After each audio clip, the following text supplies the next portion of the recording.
Olá pessoal, aqui é o Carlos Vinícius, ortopedista, e eu vim aqui trazer para vocês hoje um caso clínico que eu atendi, que foi de uma paciente com dor no ombro direito já há alguns anos, mas que ficou preocupada mesmo quando teve perda da mobilidade do ombro. E aí ela me procurou, né, para investigação diagnóstica, suspeitando aí que alguma coisa tivesse rompido, por exemplo, algum tendão do manguito, né?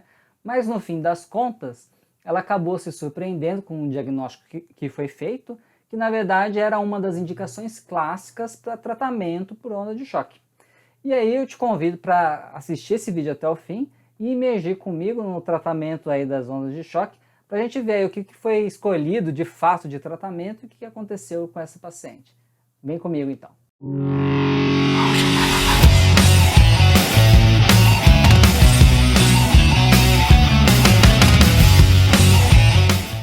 O caso em questão é de uma paciente do sexo feminino com 52 anos que se apresentava com uma dor no ombro direito há cerca de 3 anos aí. Essa dor incomodava para dormir, para alguns exercícios, alguns movimentos no dia a dia. Ela irradiava para o braço, eventualmente para a mão, mas assim, ela nunca fez tratamento, né? Aí há cerca de 6 meses, ou seja, aproximadamente 2 anos e meio após o início dos sintomas, aí que ela ficou preocupada. Porque ela começou a fazer alguns exercícios, né, de alongamento para o braço, e ela notou que ela não conseguia fazer totalmente a flexão do ombro, nem a abdução do ombro como ela fazia antes. E apesar disso, ela não tinha nenhuma queixa parestésica, de perda de sensibilidade, força motora, não negava traumas, e de antecedente pessoal dela, a única coisa é que ela era hipertensa, tá? Aí eu fui examinar. No exame físico, o que eu notei? Não tinha nenhuma atrofia muscular, não tinha deformidades nos membros superiores, só que a flexão do ombro direito chegava a 90 graus, era o máximo de flexão. Já a abdução ia aproximadamente a uns 70 graus. Tá? O restante da mobilidade estava normal, dentro do esperado, e além disso, no exame físico, ela tinha uma palpação dolorosa na topografia do supraespinal, os outros tendões eram indolores à palpação, e ela tinha uma dor para flexão do ombro contra a resistência, né, o teste do supraespinal. Por outro lado, não tinha dor para fazer a rotação externa, nem a rotação interna, tá? E não havia nenhuma massa palpável.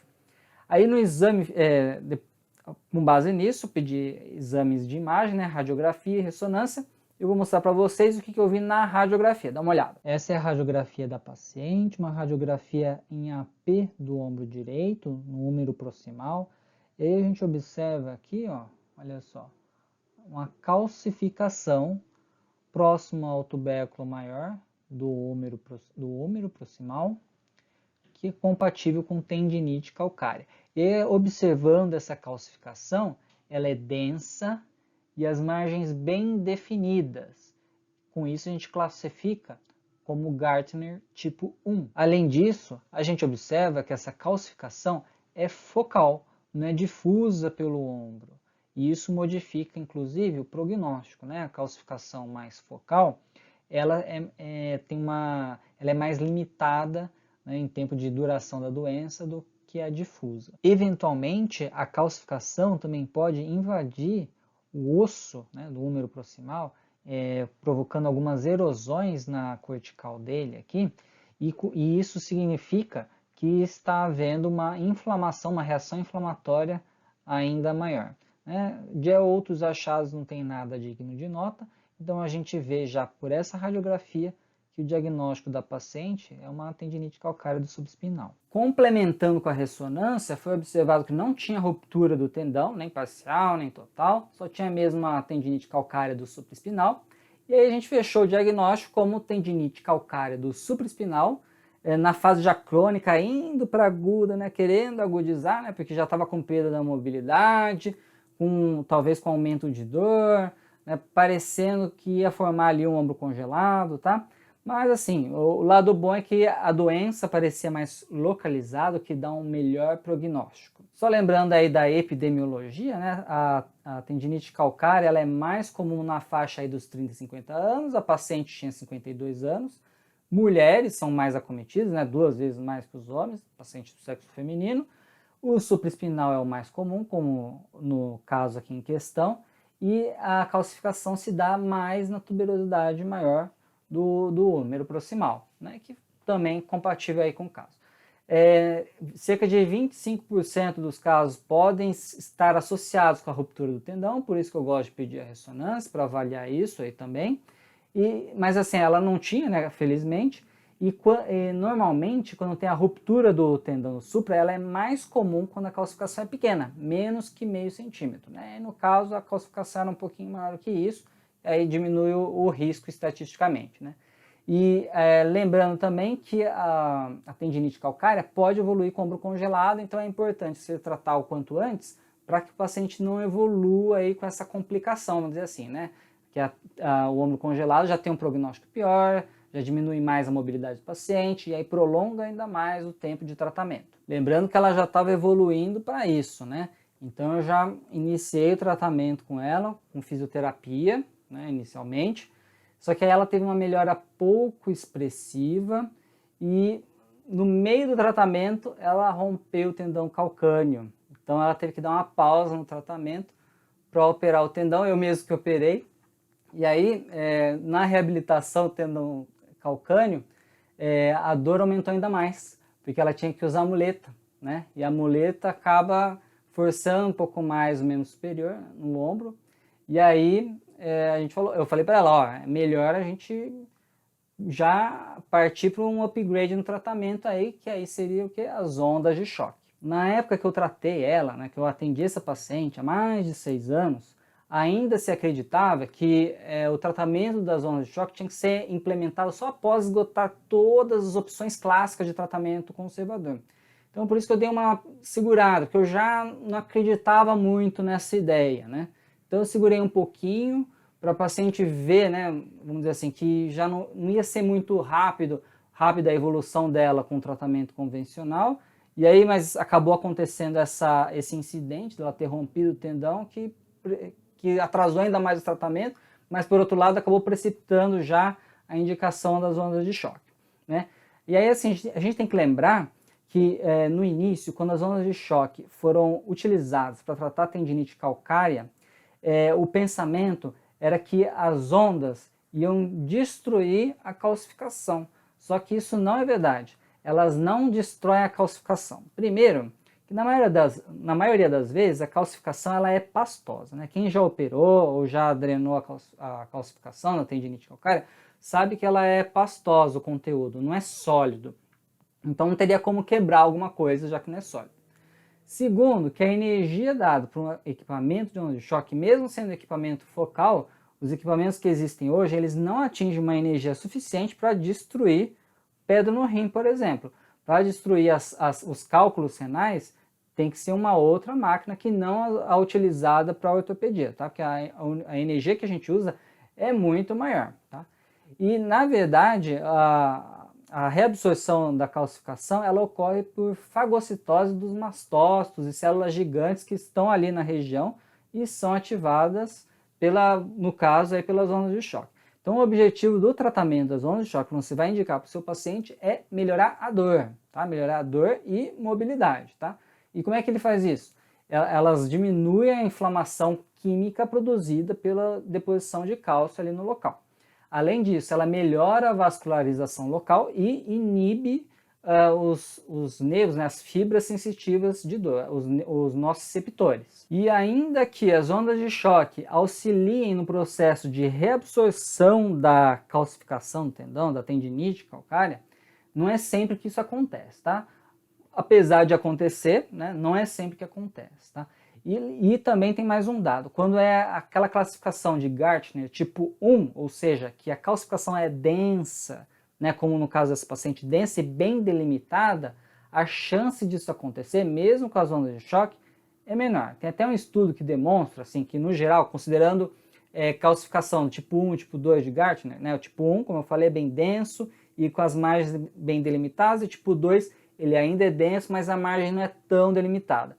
Nesses dois casos, a chance de haver a reabsorção da calcificação induzida pelas ondas de choque é um pouco maior que 80%. É considerável, mas assim, a gente não tem que ficar esperando por isso, porque o objetivo é melhorar a dor e a função. Isso é o mais importante para o paciente. E nesse mesmo estudo aí que eu comentei, sugere-se, né, que foram as ondas de choque mesmo que induziram a reabsorção. Tá? Não dá para comprovar nesse estudo, porque o N era pequeno, faltou poder estatístico para isso, por isso que sugere que as ondas de choque têm uma correlação aí para diminuir a calcificação do tendão. Aí para essa paciente, então, eu fiz uma única sessão de ondas de choque focais, geradas por um equipamento eletrohidráulico, lá no tendão, no supraespinal. Foram 750 pulsos que eu dei. A energia utilizada foi 0,12 milijoules por milímetro quadrado e eu não utilizei anestesia, tá? Lembrando que as ondas de choque focais, ainda mais o equipamento eletrohidráulico, elas são um pouco mais desconfortáveis para o paciente por conta da energia bem focada que esse equipamento consegue gerar. E como o tendão está próximo ao osso, dói um pouco mais para o paciente. Então, assim, fazer sem anestesia requer um bom conhecimento do manuseio do equipamento, saber algumas técnicas aí para não se tornar um procedimento desconfortável para o paciente, tá? Então tem que tomar cuidado com o tipo de equipamento que você está utilizando, como que você utiliza, para que a sessão não seja algo desagradável, né? Porque o objetivo é melhorar a dor, não produzir mais dor e desconforto, tá? Principalmente se for um paciente mais idoso, com comorbidades, aí você tem que tomar cuidado para não aumentar o nível de dor e produzir alguma complicação durante a aplicação das ondas de choque, beleza? E aí assim, olha que legal, de resultado com essa paciente, no dia seguinte ela já teve uma melhora aí de aproximadamente 50% da dor, no dia seguinte, tá? Com essas ondas focais.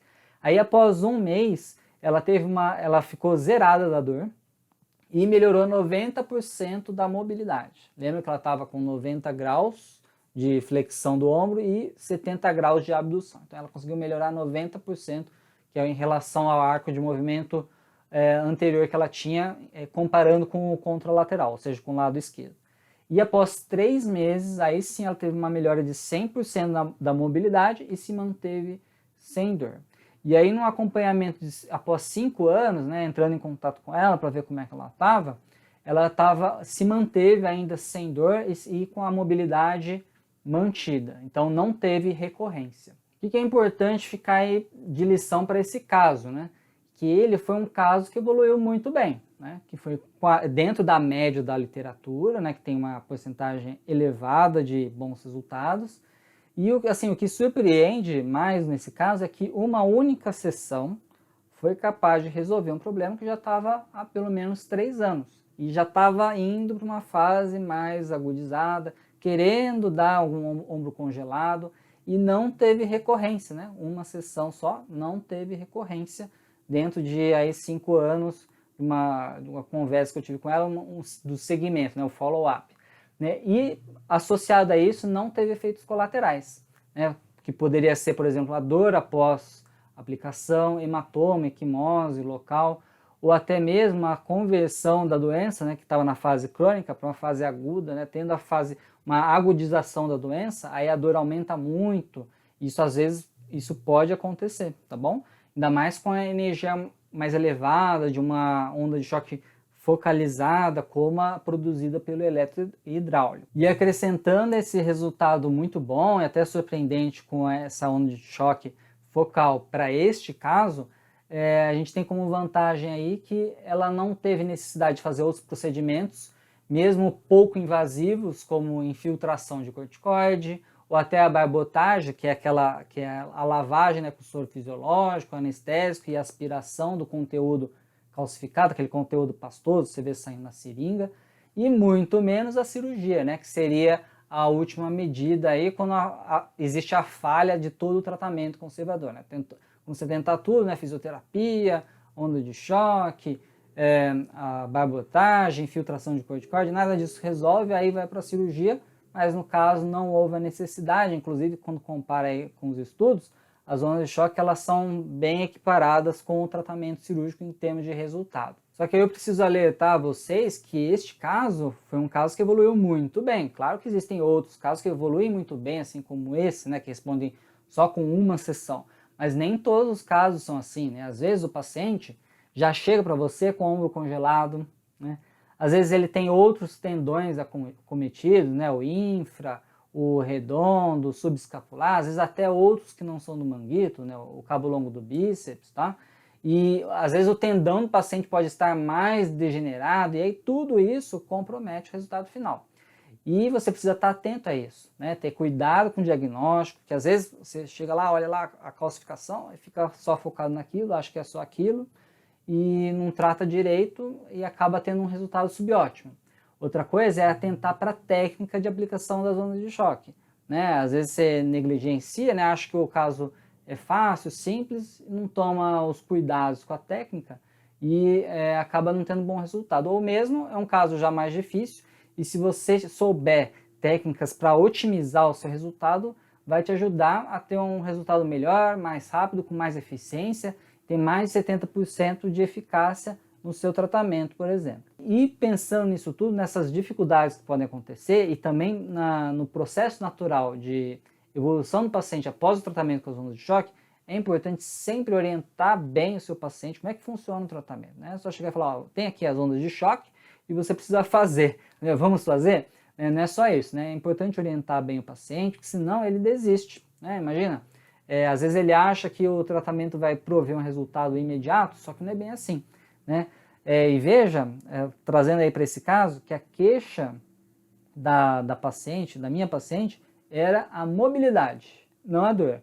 E normalmente a dor é o que some primeiro, a mobilidade demora mais. Tanto é que ela ficou anos com dor, né? Ficou 3 anos pelo menos, e não estava incomodada. Ela só ficou incomodada quando começou a notar que houve perda da mobilidade. E isso é uma coisa que chama muita atenção do paciente, porque a perda da mobilidade no membro superior afeta demais as funções básicas. Por exemplo, comer, escovar o dente, pentear cabelo, fazer a higiene pessoal, né, após a defecação, por exemplo. São coisas muito básicas. E se o paciente for mais ativo, pior ainda, né? Ele não vai conseguir fazer exercício, né? Não vai conseguir jogar tênis, não vai conseguir fazer um supino, porque está com dor. Né? E ele sobrecarrega ainda mais os tendões, e aí nesse tipo de paciente é pior ainda. Por isso, o que ele mais reclama é a perda da mobilidade, depois que ele vai reclamar da dor. Tá? Então, em primeiro lugar, a mobilidade, por fim, a dor. E notem que mesmo esta paciente tendo evoluído muito bem, ela não melhorou do dia para a noite. Tá? Claro, a dor melhorou mais rápido, mas a queixa dela, que era a perda de mobilidade, não foi do dia para a noite. Demorou 3 meses. Por quê? Porque tem que esperar a biologia. Tudo aquilo que eu falei. Diminuir a inflamação tecidual, ativar os macrófagos ou células gigantes para fagocitar, reabsorver a calcificação, melhorar a vascularização local, inibir as fibras nociceptivas. Inibir as fibras é o mais rápido. Já todo o processo biológico que vai atuar no núcleo da célula, modificar as vias de sinalização, a expressão genética, e aí, por fim, fazer a modificação da matriz extracelular, da estrutura, a qualidade ali do tendão, as fibras de colágeno, isso aí vai demorar pelo menos uns 3 meses, né? 2, 3 meses mais ou menos aí. E aí a gente precisa lembrar que se o paciente procurou é porque a biologia dele já não está das melhores. E em alguns pacientes a biologia é ainda pior. E você usa a sua máquina de ondas de choque para extrair o melhor da biologia dele. Tá? O máximo dessa biologia. Só que é como eu já falei anteriormente, né, em outros vídeos. Não é a máquina que vai fazer o trabalho para você. É você que vai ter que saber manusear a máquina, utilizar as técnicas corretamente do uso, né, do tratamento por ondas de choque, para aí sim obter um sucesso terapêutico, estimular bem a biologia do paciente, melhorar a dor e melhorar a biologia local, né, a estrutura, a microestrutura do tecido local, e aí sim, em mais 70% dos casos você consegue ter um bom resultado terapêutico. Beleza, então essa é a mensagem que eu quis trazer para você com esse caso prático, né, da vida real que eu atendi e que é muito comum, né, na nossa prática, e você deve atender. E se você tiver alguma dúvida, quiser aprender mais sobre ondas de choque, só continuar assistindo meus vídeos, me siga nas redes sociais, dê um like aí, faça seu comentário, sua pergunta, tá bom? Até mais, um abraço!